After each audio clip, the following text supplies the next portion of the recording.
I am Kenneth Robert Langgraver III. This is District 3. A coincidence? I think not. I am your unicorn. I am a fiscal conservative and a social liberal. I am from the land of irony. Sarcasm is my first language. In other words, my first home was on Harney Street. There's an echo going on. Harney Street, just east of the Selwood Middle School.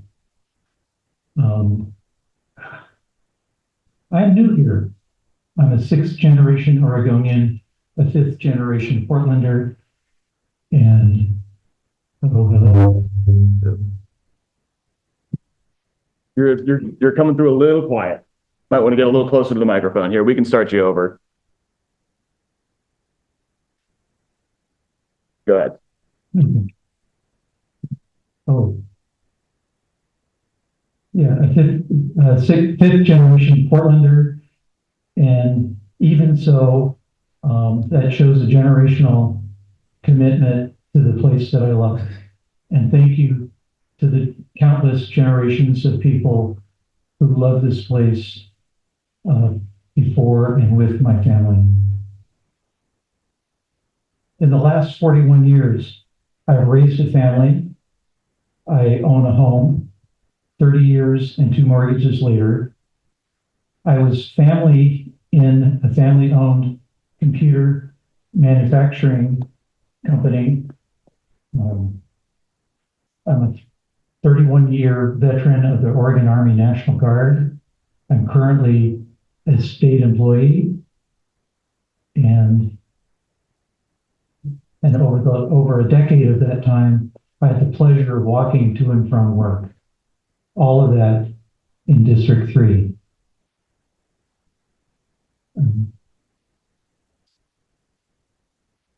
I have been both a recipient and a provider of public service,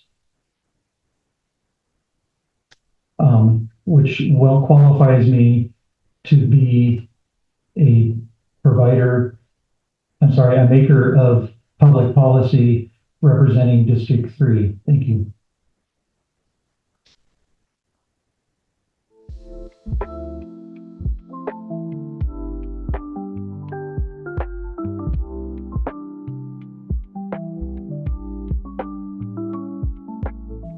I'm Brian Conley. I've lived in District 3 since 2011, including Hosford, Abernathy, Preston, Kenilworth, and 10 years ago I bought a home in Montevilla. I'm the father of a trans teen, and my wife is a physician working at the front lines of addiction and homeless health. For 20 years, I've supported communities in conflict zones to use storytelling and journalism to solve tough problems and increase accountability in government. The last 3, I've run a nonprofit supporting journalists in Afghanistan, mainly women, to inform and educate their community. I'm running for city council because I want to see those changes here at home. It's time for a council that listens to community and experts. We can do a lot more to move the needle right now on Portland's most difficult problems, but that requires a council with courage, vision, and a willingness to speak plainly to voters. We cannot continue asking those with the least to give more. It's going to be difficult, but if we're all willing to make sacrifices, a clean and beautiful environment that is progressive, business-friendly, and where everyone who works can afford a home is possible. That's the Portland I think we all want. Thank you. I'm Brian Conley.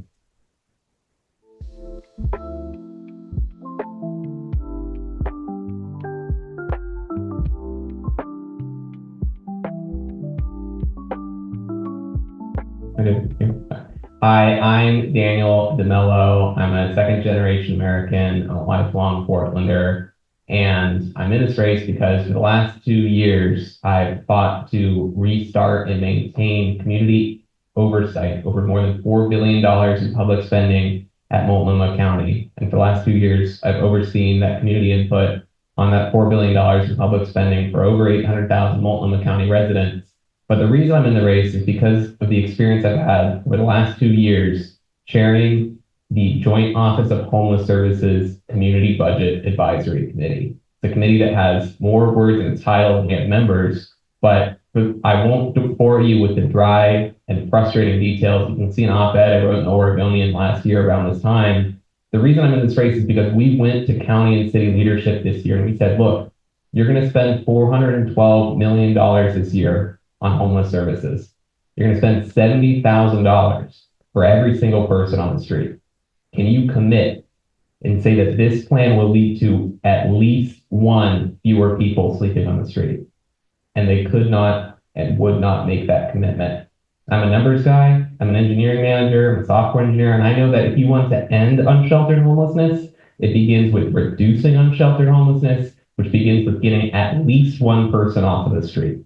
That's what I really would like to focus on this new city council, is making sure that we are building the shelter capacity and working to provide services in such a way that we can begin to end unsheltered homelessness, which is not just, as I see it, a moral responsibility that we have, the people on our streets, but also I know that our firefighters are overtaxed by responding to half of our fires coming from our homeless population. Our homicides, half are homeless. We need to make sure we are sheltering the people on the streets. Please visit my website, developerportland.com. Thank you.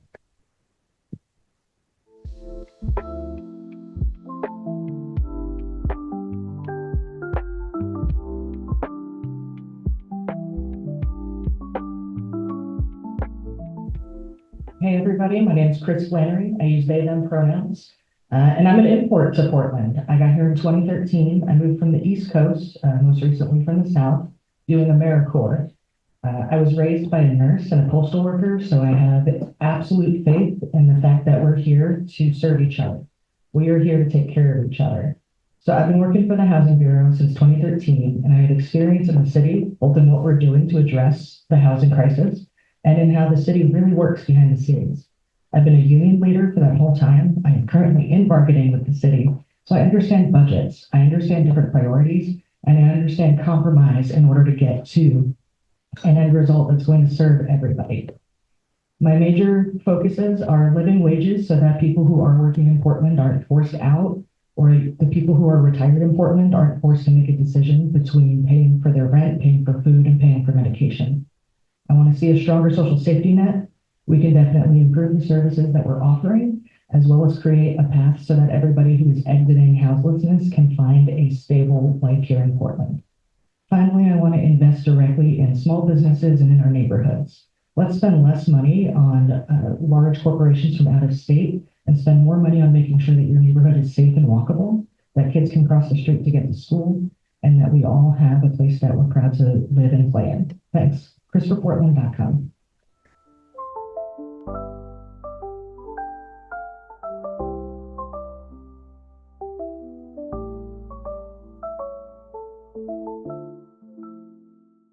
Well, it's a pleasure to be here today. My name is Crystal Otero. I'm a late entry into the race. But the reason that I went forward to run is because from my perspective, working for the county, I think that there's a lot that can happen with the current city council that's elected to really address some of the challenges with emergency response. But let me tell you a little bit about myself. I am from the area. I grew up in Vancouver, Washington. I went to Evergreen State College. Then I had about 8 years of direct service working for social service providers here in the community, Cascadia Behavioral Health Care, Central City Concern. The majority of my career has been around serving people experiencing chronic homelessness, including an emergency medical shelter. Then I went to PSU and got a master's degree in social work. I was selected from a national pool of candidates to become a Hatfield Fellow, a Marco Hatfield Government Fellow, and I worked for the city of Fairview in East Multnomah County, directly under the city manager, where I really learned a lot about what it means to run a city. For the last 4 years, I've been working at the Joint Office of Homeless Services on a small team that's been responsible to implement the Metro Supportive Housing Services tax dollars. In the first 2 years, we really struggled with spending that money, but this third year we've come around, and I can share more about that later. Just quickly, my top 3 priorities are housing, emergency response, and ensuring that City Council is successful and effective in the first year. Thank you.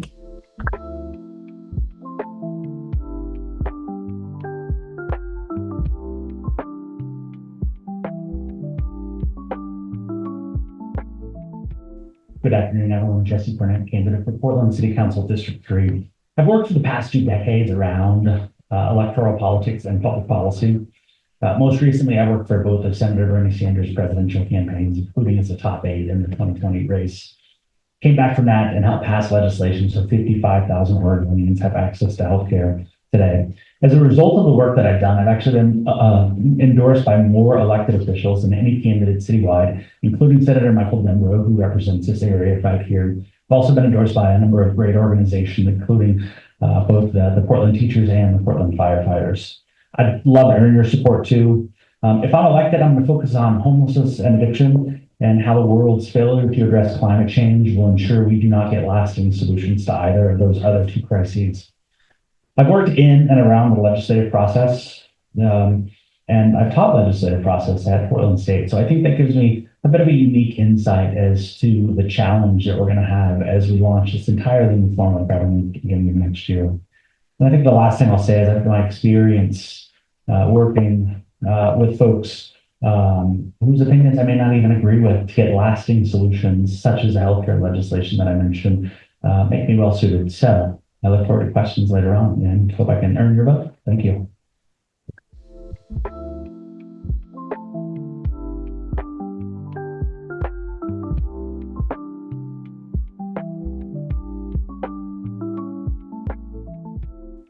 Good afternoon. I'm John Sweeney. I lived most of my life here in Portland. I was born down on the coast, and there's an S turning through my little town, Glenada.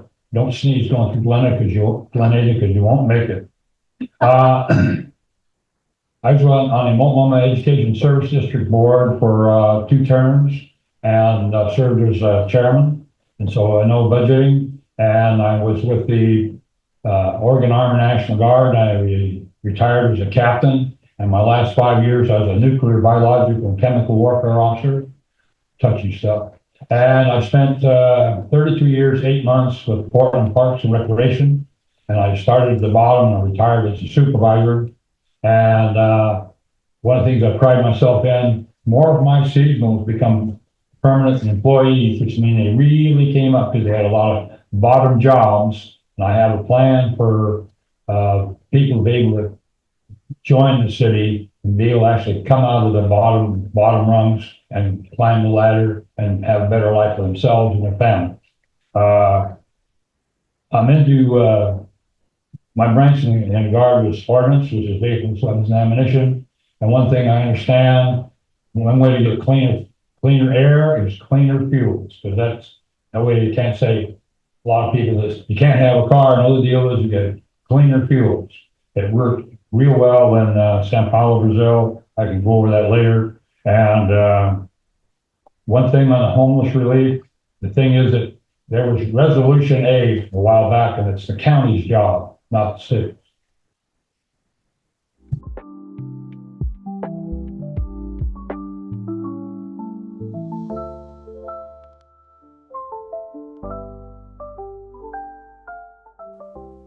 Hi there, welcome. My name is Kelly James. I go by KJ, and hello to the people at home. I'm sorry, my pronouns are she, her. And I am running because I really want to see this grand experiment in Portland politics succeed.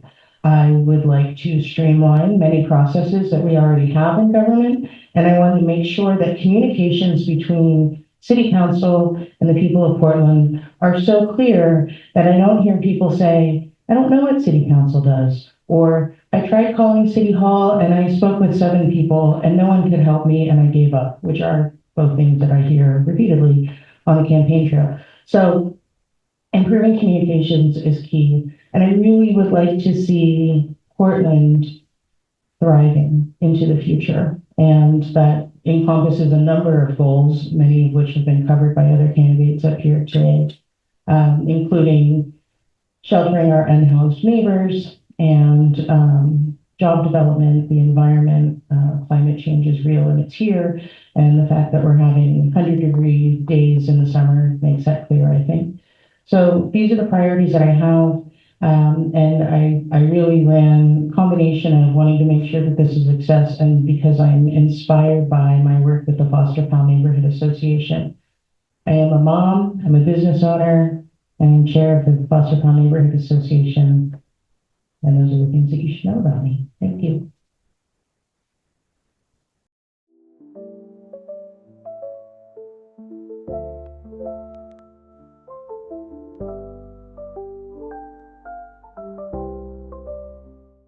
We have Kathy Warner running for District 3, and I'm a 25-year resident of the city of Portland. I moved here in 2000, and I've lived most of the time in Southeast in the District 3 area.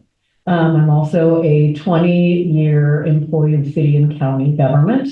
So I've worked across the enterprises in public safety and transportation, budget and policy. And so at this particular time, my why for running for council is because we're making a significant change in how we do business.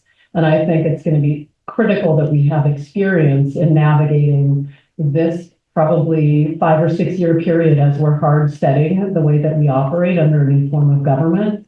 And experienced leadership is really going to matter. And I want to bring my years of experience to bear so that it can be benefiting with the new council as we take it out of the gate and we operationalize it. My priorities are ensuring that we resource public safety appropriately, which we have not done in my time being in the city and county, providing core services to our public, the services that our public is expecting, and getting the impacts of homelessness addressed. So that's part of core services, but it's its own sort of subset. I want us to be able to have a safe, livable, vibrant city again. And so that's my set of priorities. Kezia for Portland. Thank you.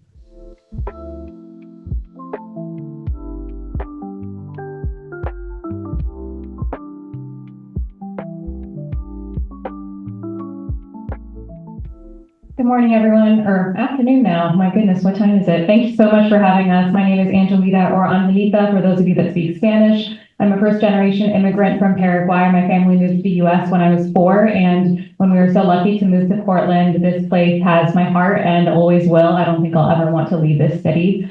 I am one of 3 or maybe 4 candidates now that we have 118 candidates that has experienced unsheltered homelessness in the city of Portland. I was homeless for a little under a year while I was in college. And I think that that lived experience really shows how I didn't have the connection to services that I think would have really helped me. I was lucky enough to be taken in by my community, and it's because of them that I was able to finish college, that I was able to go on to do anti-hunger policy work. I do work at the state legislature now. I work with community to get their input on policy and how we craft it and what's needed to make it better. And then I take that to state legislators, to our congressional leaders, and we try to make things more accessible and readily available to the public and make sure that they're connected to core services. I also worked in City Hall doing constituent services, and during that time, I realized that most people don't know how to access their local government, who's in charge of which issues, and I firmly believe that without that knowledge, the public cannot organize effectively for the things that they want. So I created a social media account called PNW Policy Angel on Instagram and TikTok, where I explain local government and politics to younger folks and make sure that they get engaged. I've seen people come and sign up to testify. I've seen people just really want to be engaged in a way that they weren't before. And I firmly believe in transparency and access in government. Oh my goodness, that went by fast. Yeah. We'll talk later. Angelita for Portland.com.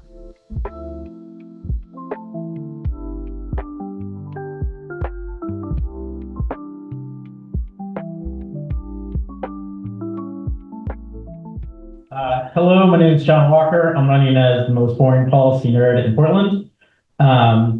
Because when government works, it seems boring, and that's what I want to see. I live in Richmond with my wife and my 2 beautiful young boys. My feeling is Portland has a lot of great ideas, a lot of generous voters, and what we keep failing on is implementation. And my 3 priorities are implementation, implementation, implementation. I was a policy journalist for many years. I got my master's in public policy from PSU. And now I work as a senior policy analyst at the Office of Actuarial and Financial Analytics at the Oregon Health Authority, where I oversee the largest contracts in the state, the Medicaid contracts. And my job is to ensure that money is spent on care and services, not on admin and profit. And I go into their contracts and their subcontracts, and I look at all those details and all that information. And that's what we need here in the Portland City government. We have so many programs that sound good on paper, and we're not seeing the results. We're not seeing what is happening. We planted trees and they died. And if you can't plant trees in Portland and have them live, you know you've got a serious problem with managing basic functions in the city. And that's what I want to do. I want to go down sort of item by item, line by line, do basically a full performance audit of all our contracts, all our city programs. That's what I do. I'm a boring numbers guy who really understands policy, and that's what I want to bring to the city council.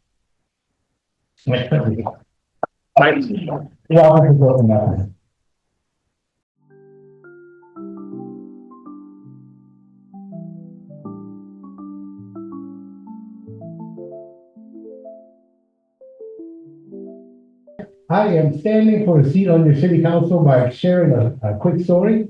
4 or 5 years ago, I was a small merchant in the Saturday market, and we were doing well, and lo and behold, along comes TriMet with an announcement that they're going to close the stop at the Saturday market. Now, we did protest, and we had some news people come down, and we got that decision changed, but that action describes both of the reasons that I am standing to be your representative.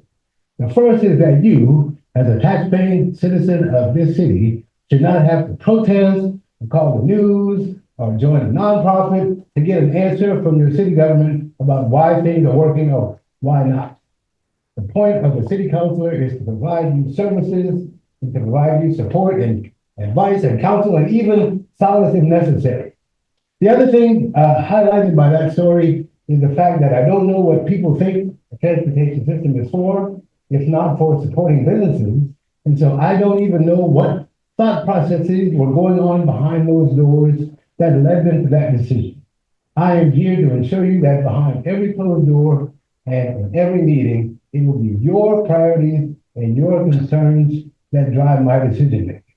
For years, we have had activists and bureaucrats in positions of power. Those people do great things, and they are not focused on you. I will be, thank you for your time. Mr. Anderson for 3.org.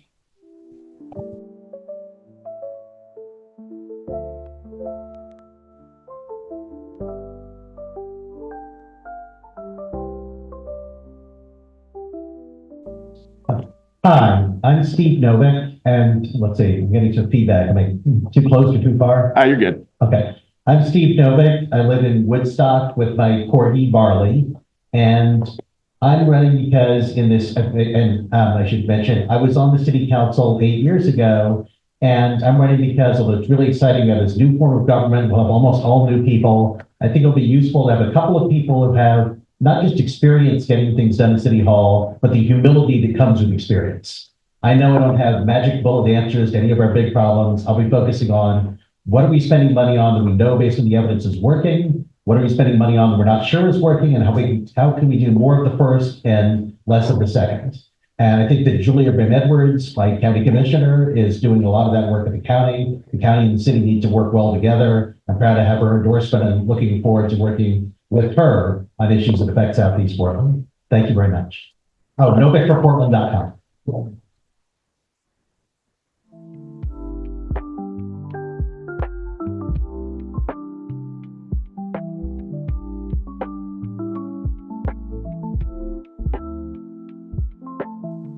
My name is Terry Parker. I'm a 4th generation Portlander on my dad's side, and I attended Portland Public Schools. We have some problems in Portland, obviously homelessness. I believe in a hand up towards self-sufficiency instead of a handout. That should be our priority. We have a safety issue. When you call the police, you expect them to show up. You know, somebody's cracking down, drug dealing, break-ins, car theft, shoplifting. You expect somebody to show up. We need more police officers. In the 1970s, I chaired the Citizens Advisory Committee that picked the light rail line to go between Gresham and Portland. That was our recommendation, along with improvements to the Banfield Freeway. That's what got me interested in politics. because I was the voice of the committee in front of the legislature, in front of the city council. I'll tell you later what Frank Ivensy said. I'm a transportation guy, and I know what public engagement should look like. PBOT's public engagement system is broken, and that is why I have chosen to run. The other issues are just as important, but PBOT's public engagement system is broken, and when we get a chance to go into that, I will. Thank you. Terry Parker from Portland.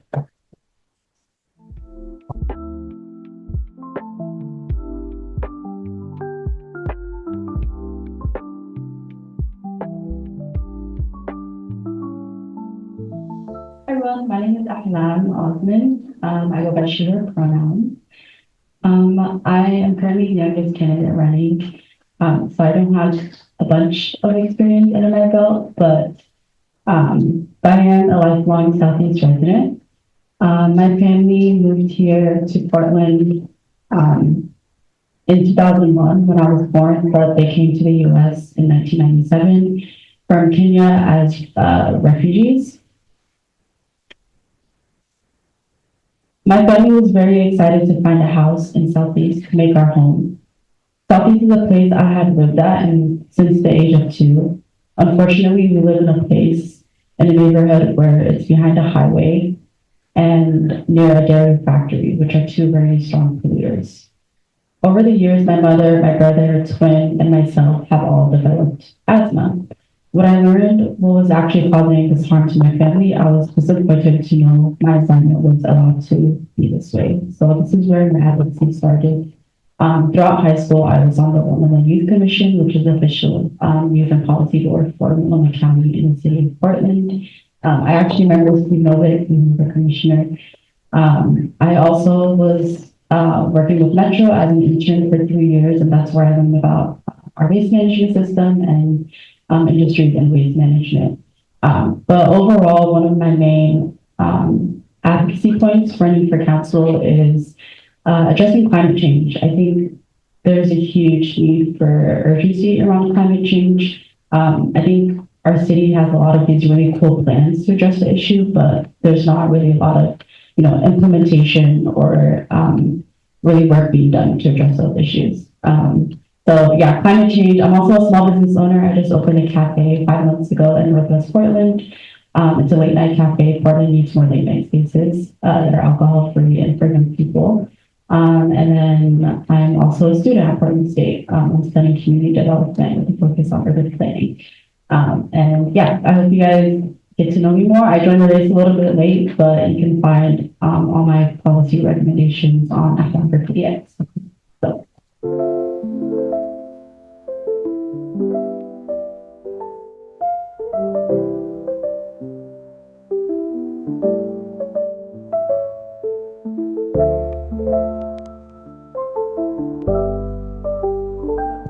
Thank you for the question. I think this is super fundamental that we talk about how we're going to do work together. And oh goodness, sorry about that. And with the change in how we engage, I think having a facilitator that would work across and what that looks like, I'm not prescribing, but having an entity that would actually be sort of a minder for the new 12-person council, so that we're working together, solving problems collaboratively, civilly, and getting to solutions. I think it's going to be really important for us to do something like that. Otherwise, I could see that we could digress into factions. I mean, I've worked with the elected bodies at city and county for so many years that a lot of times egos get into the mix, and then you have the factions. And I think we really need to avoid that because we need to have stability.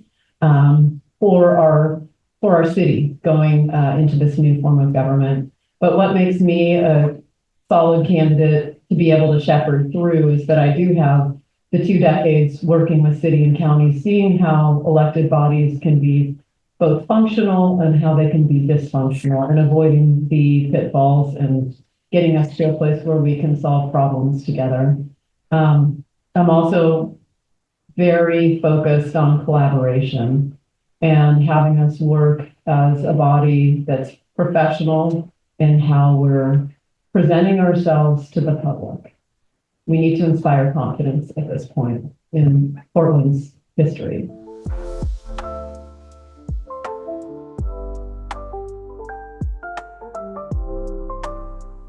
Well, one thing is my enthusiasm about it as somebody who worked in the old system and knew the good flaws in it. So I'll be telling people, hey, here's all the things that we're not going through now with this new system. But I also do think that it's useful to have somebody who's been in the city before and who knows what a wealth of knowledge the city employees in the various bureaus have, and be encouraging my new colleagues telling them, my new colleagues, that we need to lean on and take advantage of the wisdom of the city employees, all of whom want to make the city a better place, many of whom have lots of ideas that they didn't have the political will or the resources to advance before. So that's a major thing I'm going to be doing, is making sure that my colleagues understand what a wealth of resource we have under city employees.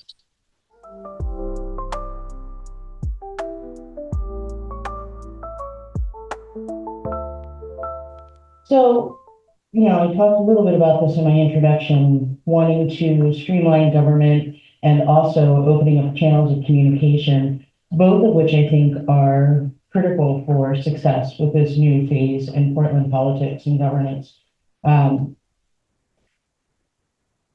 think that, I had a conversation with the Transition Advisory Committee during a listening session back in the spring. And they were recommending 6 committees, each of which was an issues-based committee. And that, there would be a group of new counselors on each of these committees to make sure that the work gets done. And I said, that's great. But we really need to have a committee that's dedicated to communications, because we need to make sure that, as I said earlier, the people of Portland and city councilors are in communication and each knows what the other wants and how to proceed. But also, we need to make sure, to Kezia's point, that we are collaborating amongst ourselves on council, and communication is key in that. And I'm happy to report that they did include my recommendation in their final draft to the city. I know that that's not the final of what will actually happen. That will be decided by those who are elected. But that's what I bring to the table. Thank you.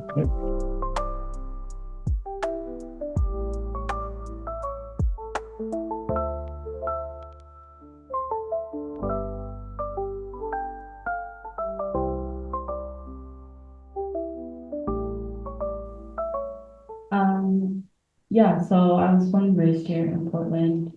It is one of the widest cities in the US, and living in Southeast Portland specifically, and just the east side of Portland, I've seen just the lack of investment that our city, just the lack of investment that's put into those neighborhoods. So a lack of walkability, like I can't walk to a grocery store, I have to drive. I used public transportation most of my life until the pandemic hit and became unsafe. So I got around everywhere using the 72 bus line to school, to meetings, to meet with friends outside of town, or outside of on the other side of the bridge, to go to school, Portland State. So I think a lot of my life, I feel like I understand the needs of our community, because I also have close relationships with the Somali immigrant and refugee community in Portland, the Afghan refugee community. I worked at ACO, the African Youth and Community Organization, and a lot of our work was serving the immigrant and refugee community. A lot of them, from what I've learned, don't understand how policies are made. They don't understand or know who their elected officials are. They don't see the connection between not knowing who their elected officials are and how that impacts the fact that they can't afford rent, and the fact that they can't, get around, Portland safely. So I think my lived experiences and also my relationship with the community would make me a good council member, because I understand how to reach communities, and I also understand the lived experiences as well. So.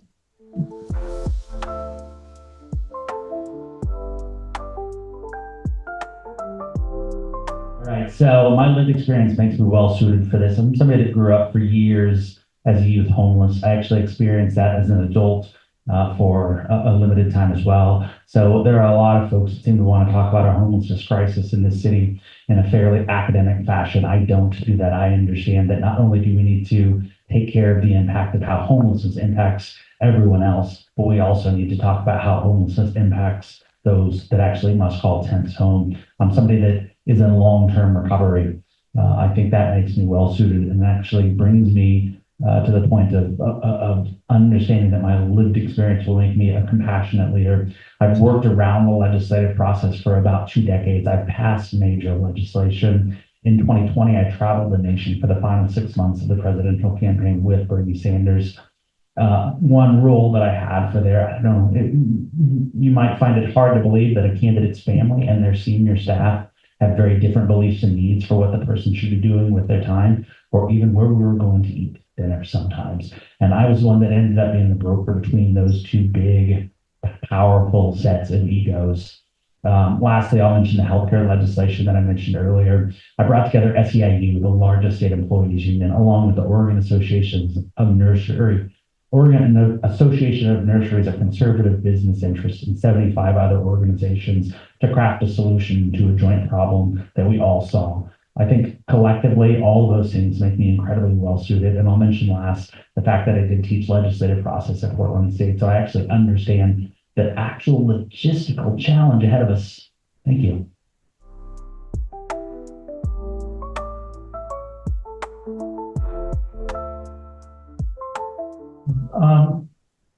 So it's both my lived experience. I've been in Portland for the last 41 years. So I'm familiar with city government and the services they provide or do not provide. But I've also been a provider of public policy, public service. And I'm thinking of my National Guard experience, because aside from knowing Portland so well, I've also been in many other cities around the world. And the story that comes to mind right now is in Afghanistan. Their school system, they go to school 6 days a week, that's good, but they only go for 3 hours each. So it's 3 shifts of 3 hours each, so the teachers work 9 hours. As I saw it, we were there fighting the Taliban. And I think that we would have been, our money and time would have been much better spent teaching teachers in Afghanistan, because it's really hard to convince somebody to go out and kill people because the Quran tells you so, when you can read the Quran and know that that's not true. But that's an example of where public policy of the Americans went wrong. And we have the same problem here in Portland. Thanks.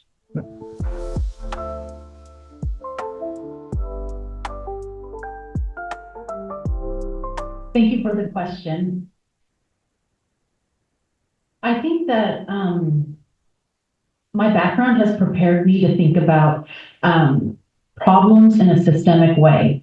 And so in District 3, for example, we have 167,000 people, about 74,000 households.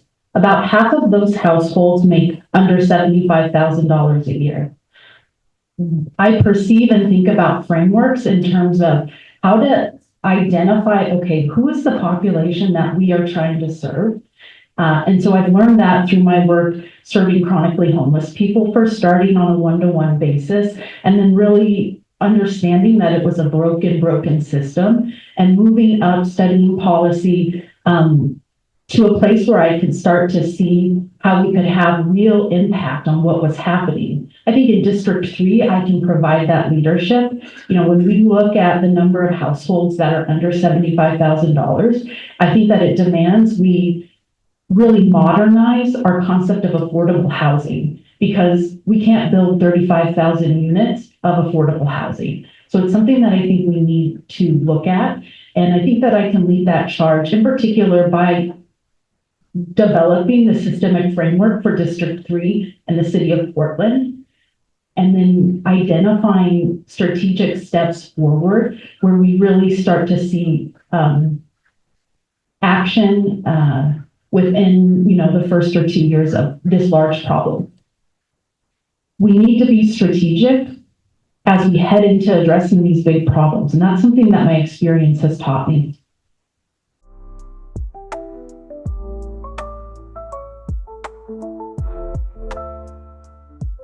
Well, I was on the Multnomah Education Service District Board for 2 years and 2 terms, and had a big budget and lots of facets to the education thing and education support. And then I was a supervisor with Portland Parks, and I had Portland's about 150 square miles, a 10 by 15 mile rectangle, and I controlled about 20 square miles of it, and worked with other bureaus, and so I had experience working with other bureaus. I was on the Park Safety Committee, I was on the Fleet Accident Review Board, and the interesting thing is policemen are crashing the big cars because they grew up in little cars and couldn't judge the big cars. And also in the Army National Guard, I was an ordnance officer, and my last 5 years I was a nuclear, biological, and chemical warfare officer, and influenced an area the size of Oregon east of the Willamette River, about 90,000 square miles. So I have management training and management experience to cover big areas, and I realized as a counselor will be the job will be setting policy and monitoring policy. And I hope that and one of the things is that we have to get in is for the mayor is a veto power, because that's the one thing that they messed up on, and the president, city commissioners, they didn't put it in to begin with, and they didn't put it in as a choice for the primary election or the general election. So 7 out of 12 go bazonkers, we could be in big, big trouble. Thank you.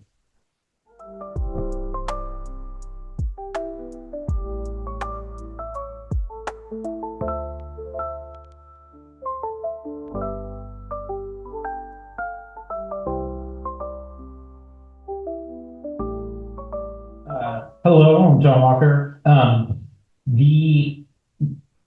What I do in my day job at the Office of Actuarial and Financial Analytics is you go into the contracts we have too many government services in our city that we have contracted out to people without the proper oversight and metric requirements involved. And you have to go into their contracts, you have to look at their finances, you have to go down and see who they're contracting with and their finances. It's not exciting work. It's not super easy to explain, but it's what you need to do. We have grants going to places that are going under and should never have received grants. We have contracts going to organizations which are not providing the level of services they promised to, and we do not have a system of holding them accountable or getting rid of those contracts. The city auditor is a great idea and it's a great concept, but it has a very limited number of things it can look at an individual time. I picture myself on the city council is people are going to come to us with problems. I'm going to fall through, look at what their problem was to see if I can address theirs. See if it's the cause of just a one-off issue or if it's a systemic problem throughout the city that needs systemic reform. And then I work upwards from there, tracking down like I had as a journalist. What is the cause of the problem? Is it the management structure? Is it the amount of money being sent into the program? Is it the nonprofit or the for-profit contractor we're using? And then I will fix it. And that is basically the process. It's not exciting, it's not sexy, it's really boring, but that's what I plan to do.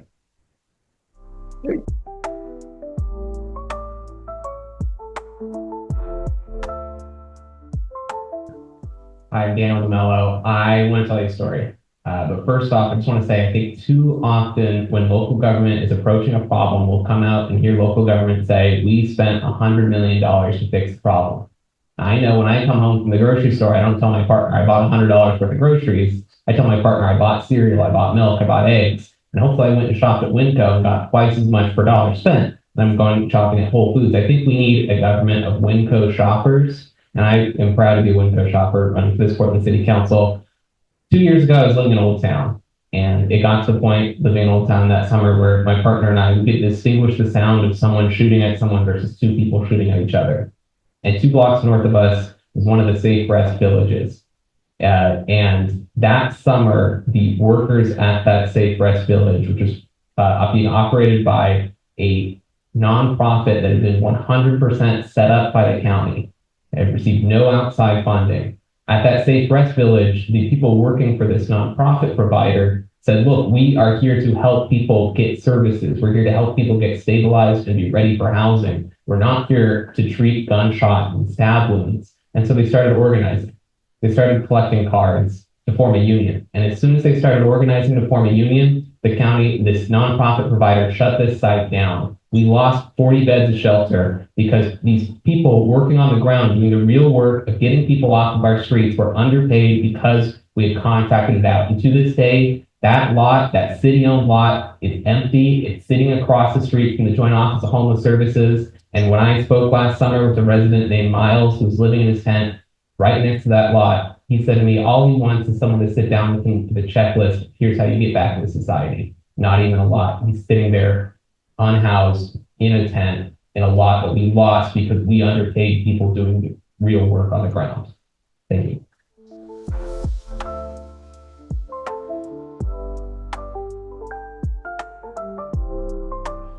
Not quite sure how I do it with the city auditor, but let me follow up with what Frank Ivensy said when I introduced the light wing to the city council. Frank Ivensy was a mayor before Bud Clark. And his response for the testimony was, who's going to be the captain of the guard if this thing doesn't work? I thought that was kind of interesting. I'm looking at the process of PBOT and it's broken. Decisions are being made by special interest groups.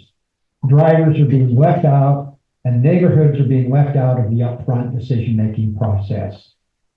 More congestion, fuel consumption, and emissions are being created due to road diets that remove full-service traffic lanes and/or have lanes narrowed that cannot safely accommodate large trucks.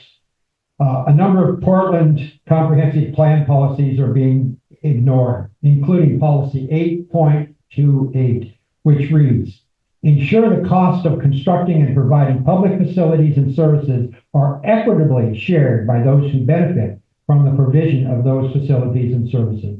The social engineering must end. I will advocate for proportional representation from taxpaying motorists and neighborhoods on all PBOT citizen advisory committees. Thank you.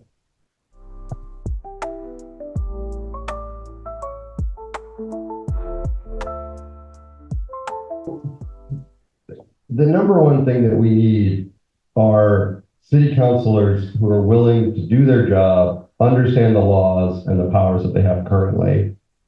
Just this week, I went to speak at the city council meeting about that, extending the housing crisis and housing emergency. It's fabulous and it's great that we extended that housing emergency. But at that meeting, Commissioner Gonzalez asked the city staffer, what powers do we have under this ordinance? No other councilor even asked anything. Why is it that there are people up here on this panel who know more about what's possible under that ordinance than the people who we've elected who've been there for years, right? So when you're going to vote today or this year, please look at what people are saying, whether or not they're giving you evidence, whether or not they've demonstrated the willingness to dig in and learn the laws. Right now, the housing emergency allows the mayor to instill actual rent control, to buy properties, to lease properties, to change zoning laws. Those things could be done right now, but the current city council is not interested in that. They're interested in pointing fingers at the county, telling you that they're doing their job and that it's all the county's problem. The county's doing the same thing. We need leaders who will work together, who will learn what their powers are, who will dig into the laws, who won't just check boxes and shrug their shoulders. Thank you.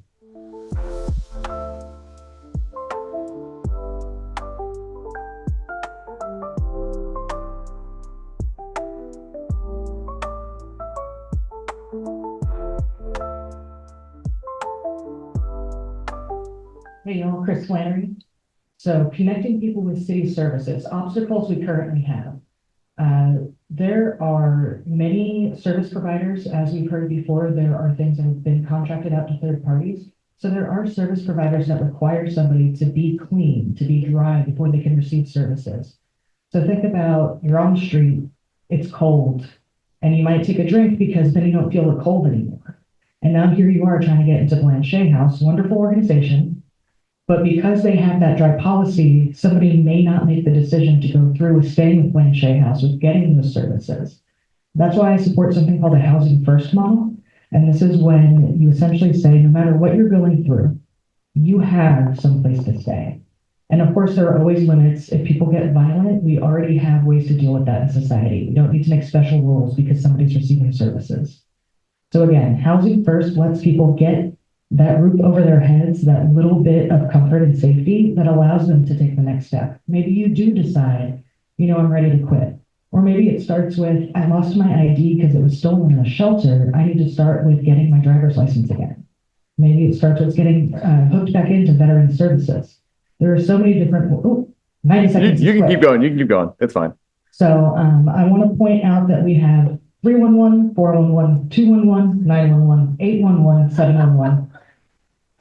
We can do better. And I think just something as simple as combining some of these services so that you've got people ready on the phone, if you have access to a phone or public access to a phone at what I hope will become district offices. People can call and say, hey, I need help with this, and be handed off to another person so that they're not asked to navigate the system by themselves. Thank you. This was Chris Flannery.